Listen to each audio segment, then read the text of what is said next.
10 nabuhalang kasalanan ni Pinoy sa mamamayang Pilipino. Una, pagsasagawa ng ilegal na operasyon sa Mama Sapano na ikinasawi ng 69 na Pilipino.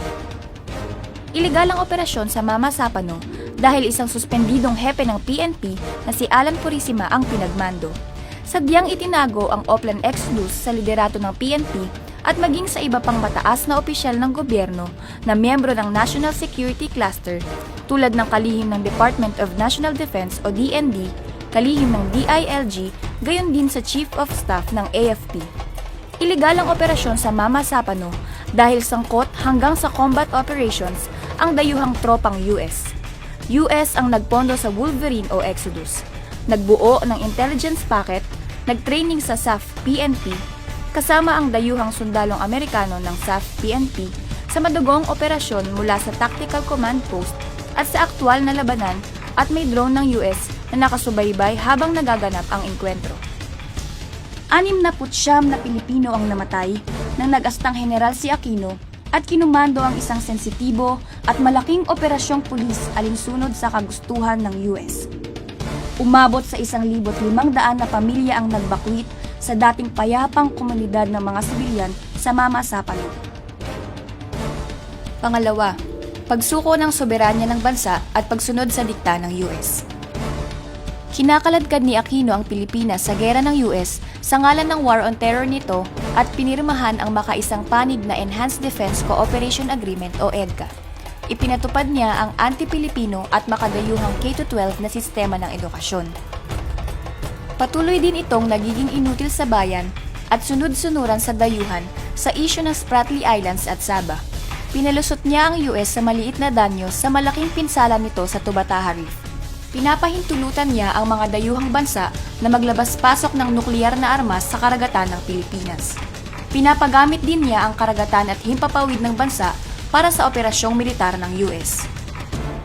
Pangatlo, pandarambong sa kaban ng bayan. Aabot sa 237 billion pesos ang iligal na ipinaloob ni Aquino sa kanyang solong kontrol sa pamamagitan ng Disbursement Acceleration Program o DAP.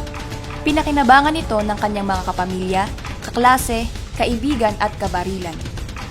2 beses nang idiniklara ng Korte Suprema na iligal ang DAP.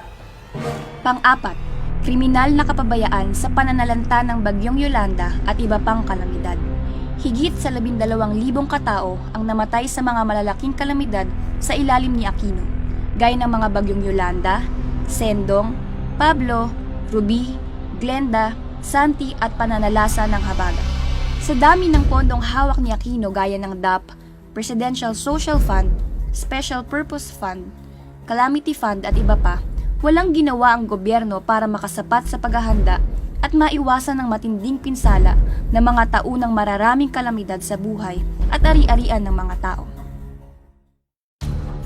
Panglima, pagpapahirap at pagbebenta ng interes ng mamamayan para pagkakitaan ng mga pribadong negosyo. Ibinenta ni Aquino para pagkakitaan ng malalaking pribadong negosyo ang mga public utilities at serbisyo gaya ng orthopedic hospital, MRT at LRT, mga komunidad na tirahan ng Mararita gaya ng North Triangle at iba pa. Pang-anim, pagsirit ng presyo ng mga bilihin at batayang pangangailangan ng mamamayan habang ipinako sa napakababang halaga ang sahod.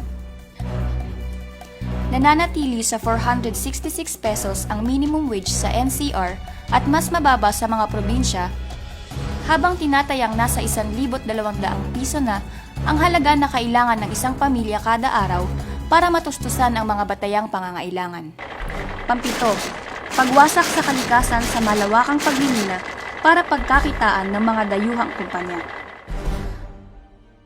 61% ng mining applications ang inaprobahan ni Aquino o aabot sa 1,000 sa mahigit 1,600 nag-apply.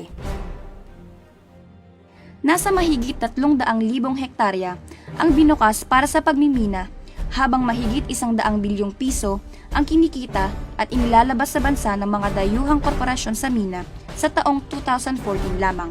Kapalit nito, halos 40,000 pamilya ang napalaya sa mga komunidad at lupang ninuno at 31 katutubo sa mga lupang minimina ang napatay. Pangwalo, pagharang at panloloko sa distribusyon ng lupa sa Hacienda Luisita. Patuloy na pandarahas laban sa mga magsasaka at manggagawang bukid ng Hacienda Luisita at patuloy na kawalan ng hustisya sa masaker.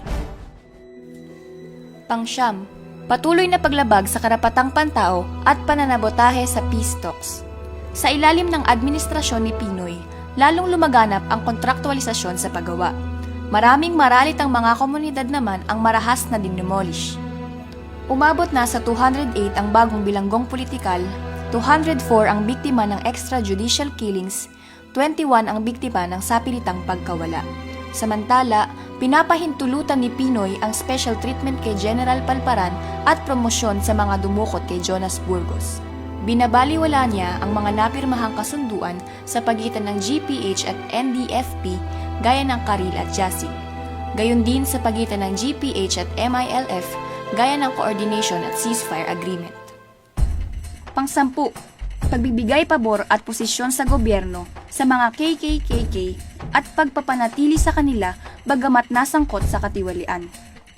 Suspindido si Alan Purisima sa pagkahepe ng PNP dahil sa gun scam at korupsyon, pero pinamando pa rin ni Aquino sa pumalpak na Operation Wolverine.